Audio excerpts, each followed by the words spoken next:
Olá, sejam todos bem-vindos, todas bem-vindas ao primeiro evento da Unicred na Semana Nacional de Educação Financeira com o tema Resiliência Financeira em Tempos de Incerteza.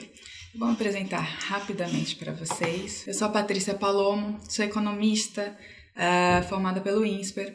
Trabalho já há quase 20 anos no mercado financeiro, passei por algumas instituições financeiras de consultoria ao longo da minha carreira e tenho algumas certificações, a autorização da CVM para atuar como administradora de carteiras e certificação de planejamento financeiro profissional pelo CFP.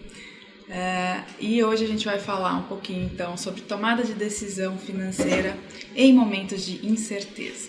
E aí eu tenho uma notícia não muito boa para trazer para vocês, que tomar decisão em momentos de incerteza é talvez uma das tarefas mais difíceis que a gente tem a fazer no nosso dia a dia, não só em relação aos assuntos financeiros, mas como um todo, tá? Porque o nosso cérebro, ele não é desenhado para a gente conseguir fazer essas contas de forma muito natural. É difícil, tá? Então não se sinta constrangido ou constrangida por conta disso, porque isso acontece com todo mundo, né?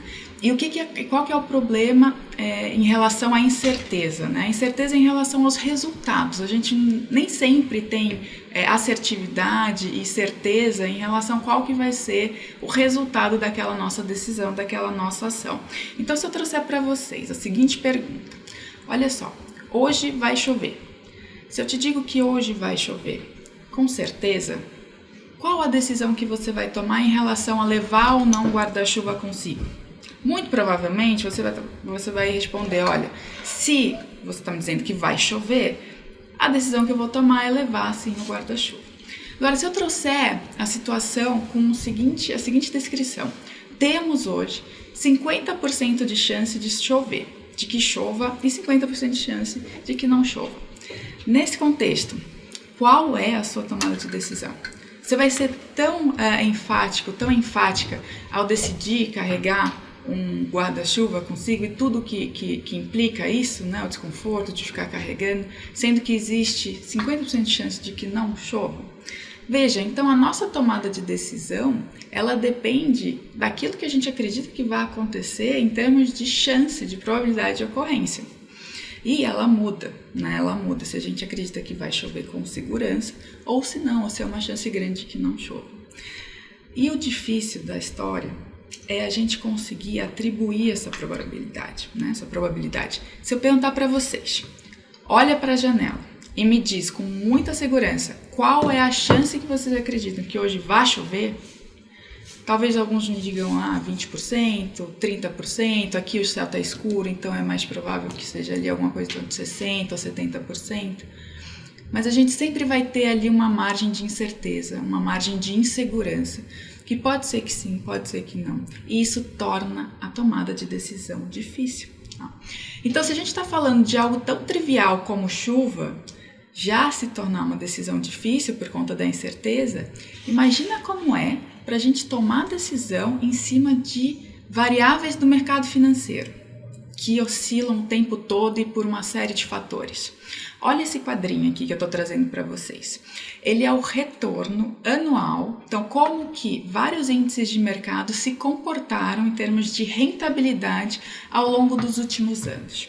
Então, as cores mais vermelhinhas, elas indicam ali os retornos negativos, as cores mais verdes, os retornos positivos, e as cores mais neutras são os retornos ali também mais neutros. Olha como isso varia ao longo do tempo, né? Olha só como tem anos que alguns indicadores eles têm um retorno muito alto, anos de retornos muito baixos e muitas vezes esses anos se alternam, né? Então, eu costumo dizer a combinação de ativos, né, de alocação, de investimentos que vai dar o máximo retorno esse ano, ela é diferente da alocação de ativos que vai dar o máximo retorno no ano passado é diferente daquela que vai dar o máximo retorno no futuro, né, no próximo ano. Então, tudo isso traz muita incerteza, né? A gente tem no mercado financeiro pessoas profissionais que se dedicam a entender essas chances, né, de quais mercados vão performar melhor e por que isso acontece, se dedicam para fazer essas decisões. Então, o investidor comum, as pessoas que têm outras ocupações, mas que precisam tomar decisões financeiras, é um ambiente de muita incerteza, de muita insegurança, né? Então, como que a gente... o que a gente pode fazer para tentar diminuir esse nível de incerteza, né, na nossa tomada de decisão? É tentar tirar o de fora e trazer a tomada de decisão para parâmetros de dentro. O que eu quero dizer com isso, né? A resiliência financeira ela está muito associada a um conceito de suficiência, né? Quanto é suficiente para a gente? E aí, isso tem vários aspectos da vida que a gente pode pensar em relação à suficiência, mas aqui a gente está no escopo de decisões financeiras, então vamos falar em termos de retorno, né? Quanto é suficiente para você de retorno, né? De retorno dos investimentos, de retorno em relação ao quanto tempo que a gente está disposto a gastar para tomar essas decisões. Tem uma série de questões que a gente tem que avaliar em relação a quanto é suficiente para a gente. A grande parte da tomada de decisão ela acontece em maximização. Eu quero maior retorno. Se você for conversar com as pessoas, elas sempre vão querer tomar a decisão e escolher os ativos que vai dar o maior retorno, né? O máximo retorno. E como a gente comentou agorinha, o máximo retorno ele vai depender de fatores externos que a gente não controla, que a gente tem dificuldade de prever e depende também de uma combinação de ativos que muda ali ao longo do tempo. Agora, o que não muda são os parâmetros que nós temos como suficiente para nós, né? Então, o que a gente precisa se perguntar? Qual é o retorno que me deixa satisfeito? Qual é o retorno que o ativo ou que os meus investimentos vão me promover que vai me ajudar a construir patrimônio, por exemplo? Qual é o retorno que eu sinto satisfação sem necessariamente ter que alocar um tempo enorme da minha vida estudando sobre mercado financeiro e deixando de viver ou utilizar esse tempo com a minha família, com meus amigos ou com meus hobbies, aquilo que eu gostaria de fazer no meu tempo livre. Tudo isso a gente vai pesando para entender o quanto é o suficiente, né? Esse conceito de suficiência, ele é muito abstrato, porque cada um tem o seu, mas ele é uma pedra fundamental para a tomada de decisão financeira, porque a partir do que é suficiente para você, vai ficar muito mais claro o que a gente precisa fazer para atingir aquela suficiência, tá? Agora, parece simples, né? Parece óbvio até, lógico, né? Eu tenho o que me satisfaz, eu deveria estar buscando aquilo que satisfaz, mas nem sempre é assim. Nem sempre a tomada de decisão ela é óbvia, né? Existem situações onde a gente se encontra no que os estudiosos chamam de dissonância cognitiva, né? Que é um estado de desconforto emocional quando a gente percebe que certa contradição entre o que a gente acredita, o que a gente vê em relação ao que a gente sente, né? Quando a gente encontra essas contradições, a gente acaba atravessando ali por um estado de desconforto. E isso acontece com todo mundo, em diferentes graus, mas todo mundo tem esse tipo de processo. E fica muito claro quando a gente traz para também assuntos triviais, como por exemplo, né? A gente sabe que o açúcar demais faz mal para a saúde e mesmo assim, mesmo sabendo, a gente opta muitas vezes por ingerir mais açúcar ali durante o dia ou por várias vezes. A mesma coisa para cigarro, né? Todo mundo tem ciência, né, dos danos que o cigarro faz para a saúde, mesmo assim optam, né, por fumar. Ou mesma coisa com exercícios, todos sabem dos benefícios que o exercício traz para a saúde e nem todos praticam, né? Então, o que tem nesse descolamento entre o que nós sabemos e muitas vezes no que nós agimos, né? Então, eu vou pedir para que vocês olhem essas duas mesas. Esse exemplo é um exemplo muito interessante. E eu vou perguntar para vocês qual dessas mesas para vocês parece ser a mais comprida, em termos de comprimento? A mesa da esquerda ou a mesa da direita? Muito provavelmente vocês estão se respondendo que visualmente a mesa da esquerda ela dá a impressão que ela é mais comprida, certo? E aí, gente, se eu trouxer para vocês, esses dois traços são exatamente iguais, tá?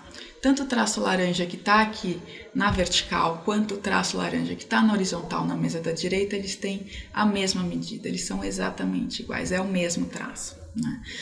E mesmo assim, a gente tem a impressão de que a mesa do lado esquerdo ela é maior, né? Mas eu estou afirmando para vocês e eu consigo provar para vocês que elas têm o mesmo comprimento.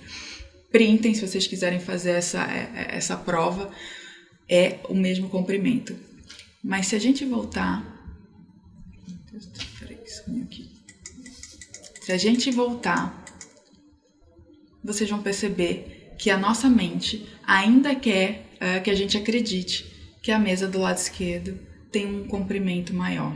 Essa é uma dissonância entre o que a gente sabe e o que a gente está vendo, o que o nosso cérebro lê em relação a essa informação. Um outro exemplo também muito interessante são esses dois bloquinhos que tá aparecendo na tela para vocês. Claramente, o bloco de cima tem um tom de cinza mais escuro que o bloco que está embaixo. Concordam, né? Então, o bloco de cima ele é mais escuro do que o bloco que está de baixo. Agora, se a gente cobrir o meio dessa figura, olha que interessante que acontece. Ambos os blocos têm a mesma cor. O que está mudando a percepção de cor para a gente é a iluminação que tem em cima de cada bloco, tá? Então, eu trago essa informação para vocês. Vocês são impactados por essa informação, vocês passam a acreditar que de fato esses blocos são iguais, mas quando a gente olha novamente para a figura, nosso cérebro nos faz acreditar ainda que o bloco de cima tem uma cor diferente do bloco de baixo, tá? Essas percepções e esses vieses cognitivos nos acompanham o tempo todo nas tomadas de decisão, tá? E é isso que torna cada vez mais difícil que a gente tenha resiliência em tempos de incerteza, de insegurança em relação aos resultados que a gente obtém. Isso, em finanças, se traduz no que a gente chama de vieses comportamentais. Vieses comportamentais são mecanismos comportamentais onde a nossa tomada de decisão acaba nos levando para resultados diferentes daqueles que nós gostaríamos ou que seriam ótimos para a gente, tá? Então, vou trazer só alguns. Existem muitos vieses comportamentais, uma literatura enorme sobre isso para quem se interessar procurar. Eu vou trazer alguns para exemplificar. Um dos mais conhecidos, mais comuns, é a aversão à perda.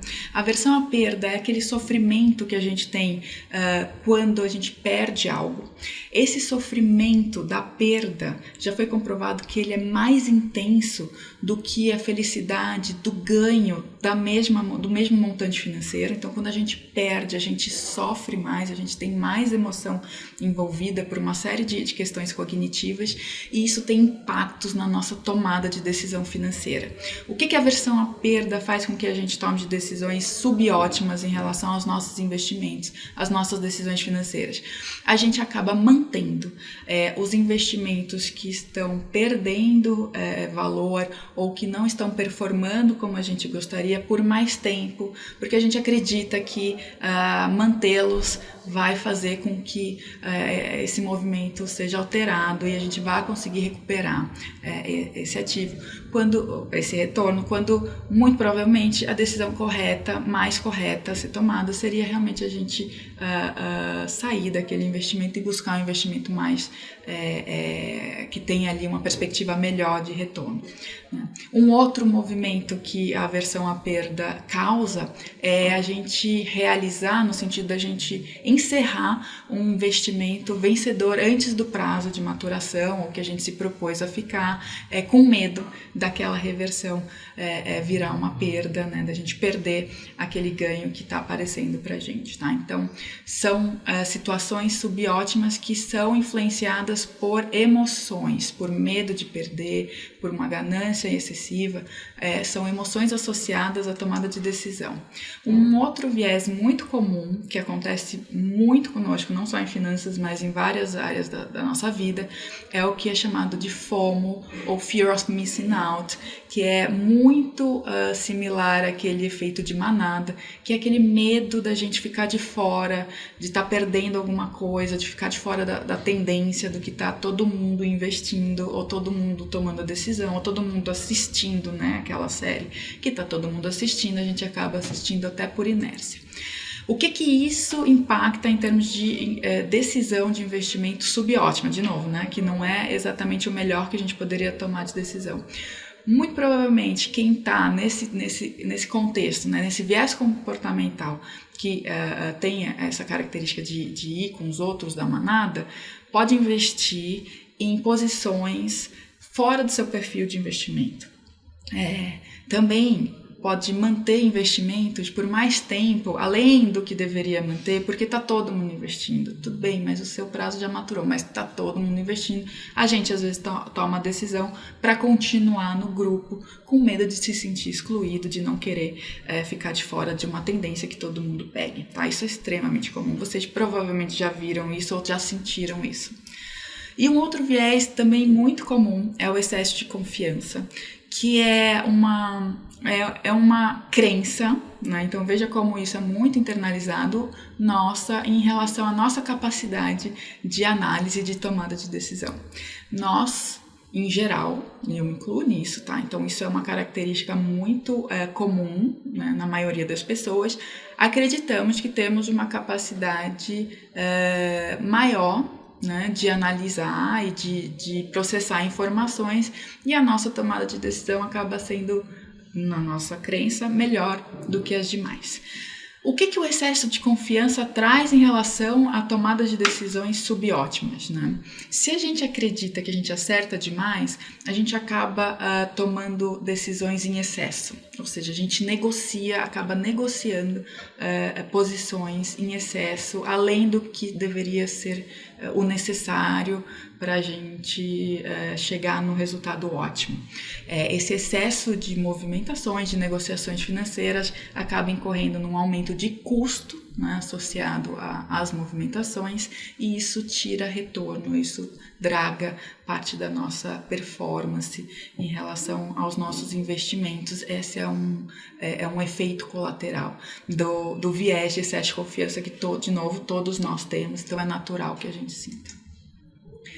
E aí eu trouxe aqui alguns exemplos de como a parte emocional toma conta e influencia na nossa tomada de decisão. E eu vou reforçar isso. Isso é natural, isso acontece com todos, isso não é privilégio de ninguém. Na verdade, isso é o que é o comum de acontecer, mas tem formas, tem técnicas de como a gente pode sair desse racional, né, desse emocional e puxar o emocional, né? Como que a gente conseguiria trazer um pouco mais de objetividade para que a gente mitigue aqueles efeitos dos vieses comportamentais que a gente passou aqui agora com vocês?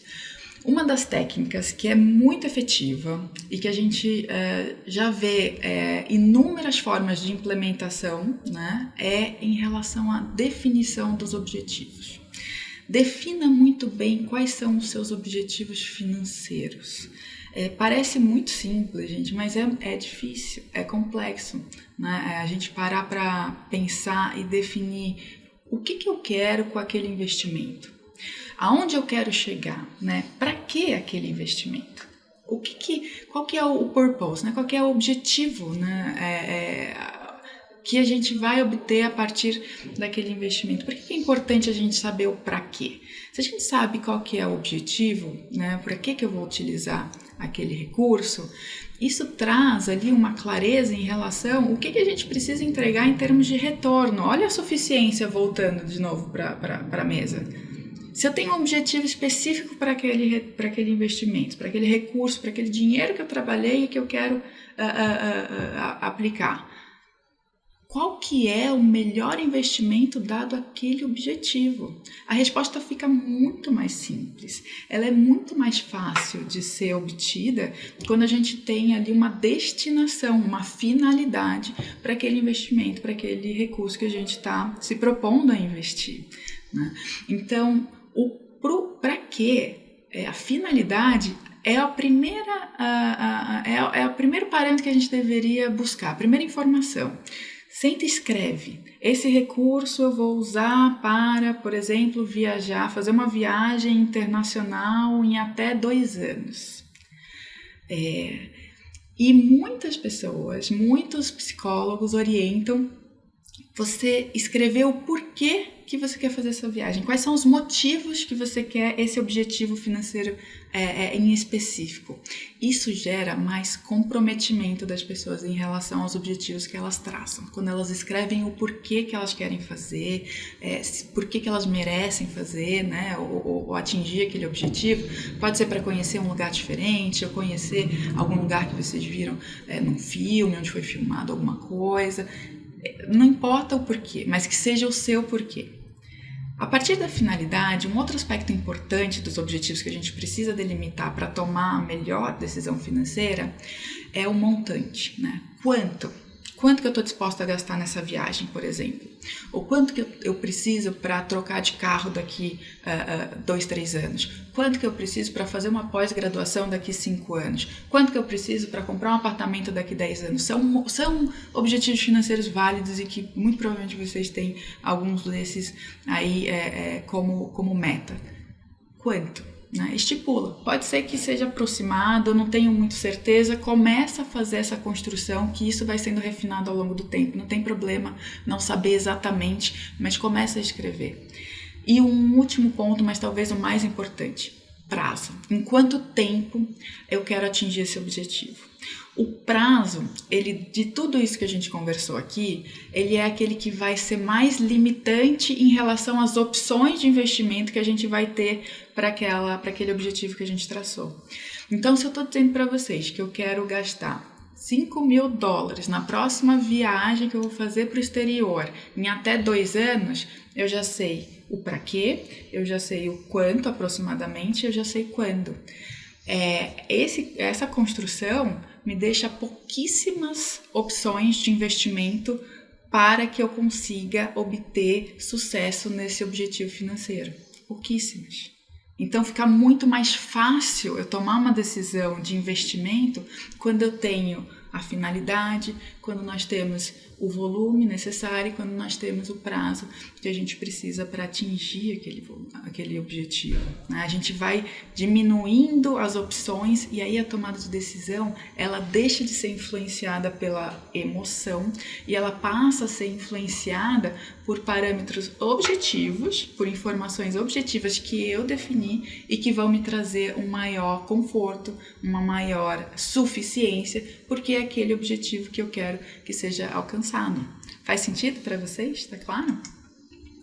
E aí, se a gente usar esse arcabouço, né, de parametrização, de como tirar a emoção das nossas tomadas de decisões em relação aos vieses comportamentais que a gente conversou há pouco, no caso da aversão à perda, por exemplo, como é que a gente pode criar esses mecanismos para evitar cair nos efeitos adversos desse viés? A gente mitiga estabelecendo limites, automatizando esses limites. Então, a gente faz o investimento, mas a gente fala ali, bom, para mim, o máximo que eu aceito perder, nesse caso aqui, é 5%. Esse é o meu limite de perda para esse investimento. Vamos colocar, pode ser qualquer um, cada um tem o seu limite. Automatiza isso, né? Eu deixo isso já setado, pré-definido, e se esse investimento cair 5%, eu realizo ele sai, né? Porque é o máximo que eu estou disposta a perder. Então, quando a gente faz essas limitações automatizadas, você tira a emoção. Você não vai tomar a decisão no calor da emoção. Você já tomou uma decisão, você já parametrizou essa decisão e ela vai ficar automatizada. A gente deixa ela objetiva, a gente sai da emoção. Porque muito provavelmente, se cair 5 e a gente estiver dentro de um viés de aversão, a gente vai continuar investido nesse investimento que entrou numa tendência aí que não está favorável favorável. A mesma coisa para o ganho, né? A gente está falando da perda, mas é a mesma coisa para o ganho. Eu posso estabelecer limites de ganho que são suficientes para mim, de novo o conceito da suficiência, e eu não estou falando que eu estou buscando sempre o máximo, eu quero aquilo que é suficiente para mim. Então você pode colocar inclusive ranges, né? Assim, de escadinha. Bateu 15% de retorno obtido, a gente vai realizar uma parte do investimento, um terço, metade, depende do que é suficiente para você, mas deixar isso automatizado, tirar a emoção da tomada de decisão e trazer a objetividade, são formas de mitigar esses vieses, tá? No caso, por exemplo, do Fear of Missing Out, do FOMO, né? Como que a gente mitiga, manter investimentos por mais tempo, além do prazo de maturação, o que a gente pode depois devolver o ganho que a gente teria que ter, né? A gente pode, como a gente falou sobre os prazos, casar o prazo do investimento com o prazo do objetivo definido. Se eu estabeleci que são 2 anos para minha viagem, depois desses 2 anos eu não vou estar com o recurso mais investido, né? Eu consegui estabelecer uma relação entre o uso daquele recurso e o recurso aplicado, o prazo, né? Então a gente tira aquela emoção de falar, vou continuar aqui porque está todo mundo investido. Não, eu tenho uma destinação para esse recurso e eu vou utilizar esse recurso nesse prazo que eu já defini para mim mesmo. E na questão do excesso de confiança, os estudos indicam que quanto mais frequência a gente acompanha os nossos investimentos, e olha que curioso, quanto mais frequência a gente acompanha, mais a gente tem esse ímpeto de querer atuar pelo excesso de confiança. Lembra, a gente julga que a gente tem uma capacidade maior de análise do que a gente realmente tem, e a gente quer ali tomar decisões, mexer na carteira, fazer ali os ajustes que a gente acredita que vão ser melhores. E tem um estudo lendário, ele é muito comentado no mercado, que é de uma empresa norte-americana chamada Fidelity, que ela mostrou que os investimentos dos clientes delas que mais rendiam, que tinham mais sucesso, que tinham mais sucesso em termos financeiros de retorno, eram de contas de clientes que tinham ou esquecido as contas, que tinham aquele investimento, então o recurso ficou por muitos anos investido, ou alguns clientes que tinham até falecido e também no mesmo caso ali não tinham movimentado a carteira. Então essa consistência, né, ela vem realmente com o tempo, e se a gente faz muitas mudanças na carteira, a gente acaba criando ali ineficiência. Então uma forma da gente mitigar isso é olhar com menos frequência para os nossos investimentos, e faz sentido dentro dessa construção de objetivos, né? Se eu tenho um objetivo definido, se eu já defini qual que é o investimento que vai atender a esse objetivo, não faz nem sentido acompanhar com tanta frequência, porque você já tirou ali grande parte da incerteza que existe em relação àquela tomada de decisão financeira. Faz sentido, pessoal? Tá ficando claro?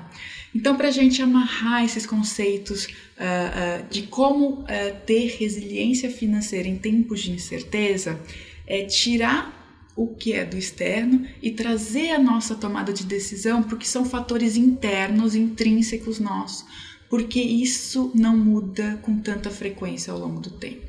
Os nossos objetivos, as nossas crenças, as nossas preferências são muito mais perenes ao longo do tempo do que o que vai acontecer com os mercados, né, com as variáveis. Repara que eu não falei de cenário econômico aqui em basicamente nenhum momento, porque resiliência financeira, sucesso financeiro, tranquilidade financeira está muito mais associada a gente tomar decisões corretas para os nossos objetivos, para o nosso perfil, para aquilo que nos vai atender, do que a gente olhar para fora e tentar encontrar qual que vai ser o ativo que vai dar o maior retorno esse ano. Muito provavelmente a gente só vai saber isso no ano que vem, e é isso que os rankings nos trazem.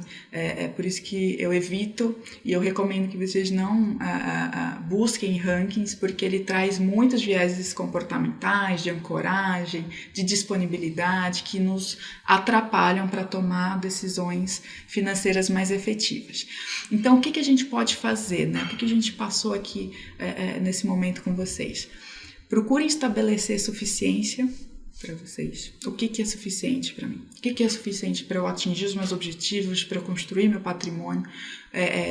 O que é suficiente para eu parar de abrir mão de tempo para estudar isso e me dedicar mais às coisas que eu tenho mais prazer?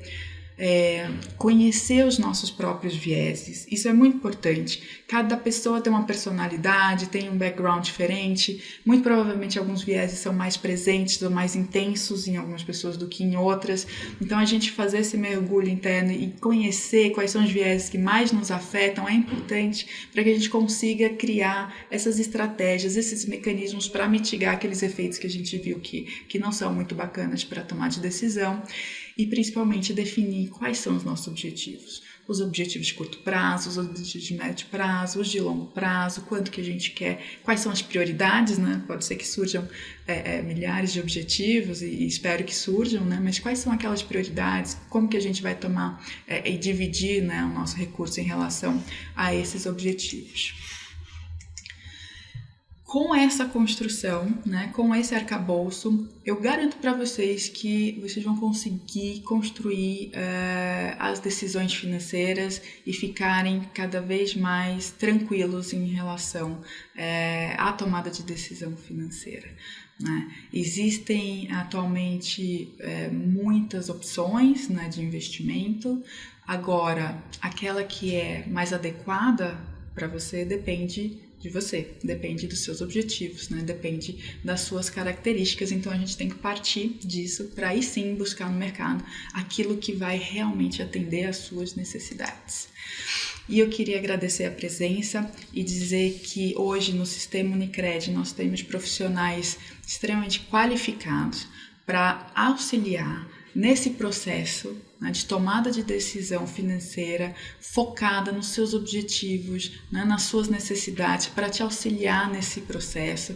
Então procure a sua agência, procure a sua cooperativa, busque essa informação que vai te ajudar muito nesse processo para que a gente fique tranquilo, para que a gente esteja seguro com as nossas decisões financeiras e que a gente possa ter resiliência financeira mesmo em tempos de incerteza. Agradecer novamente vocês, aqui mais uma realização da Unicred na Semana Nacional de Educação Financeira e muito obrigada, fiquem todos com Deus.